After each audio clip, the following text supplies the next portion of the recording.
जी नाज़रीन, हमारे साथ स्टूडेंट मौजूद हैं फूड कलम में, इनसे बात करते हैं कि आपको यहाँ आके कैसा लग रहा है। अस्सलाम वालेकुम। वालेकुम अस्सलाम। मैडम, इस फूड कलम में आके, यूनिवर्सिटी में आके इस कल्चर के बारे में कैसा लग रहा है, आपकी क्या फीलिंग है आपको? अच्छा लग रहा है, मतलब मौसम भी अच्छा है, तो मौसम के लिहाज से इवेंट्स आ रहे हैं, हो रहे हैं, बहुत ज़्यादा सारे हो रहे हैं। हम फ्रेंड्स आ रहे हैं, सारे गैदरिंग कर रहे हैं, एंजॉय कर रहे हैं। वाइस चांसलर साहब के बारे में क्या कहेंगे जिन्होंने ये फंक्शन अरेंज करवाया? बहुत अच्छा किया है, यूनिवर्सिटी में तो ऐसा होना चाहिए ना, मतलब स्टूडेंट्स के लिए ऐसा मतलब एटमॉस्फेयर होना चाहिए, ज़रूरी है।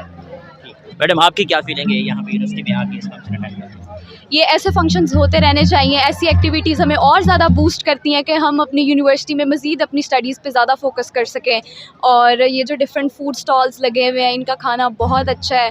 सिटिंग अरेंजमेंट है, जो कि दोस्त आ रहे हैं, गैदरिंग कर रहे हैं, तो बहुत इंजॉय कर रहे हैं हम यहाँ पे। बहुत मज़े का इन्वायरमेंट है, बहुत इंजॉय कर रहे हैं। वेल, आपकी लाइफ का क्या एम है, क्या बनना चाहती हैं लाइफ? मैं एज मीडिया पर्सन हूँ और मैं एज अ जर्नलिस्ट काम करना चाहती हूँ इन फ्यूचर। और मैं रेडियो पे भी काम कर रही हूँ एज अ न्यूज़ रीडर। तो किस डिपार्टमेंट से हैं आप? मैं मास कम्युनिकेशन। Mass communication। जी। वेल, अपने स्टूडेंट्स को क्या पैगाम देंगी जो रेडियो सुनते हैं, जो मीडिया की दुनिया में आना चाहते हैं? आपका क्या message? Struggle is the key. आप स्ट्रगल करेंगे, आप फर्स्ट सेमेस्टर से स्ट्रगल करेंगे तो आप आगे जाएंगे।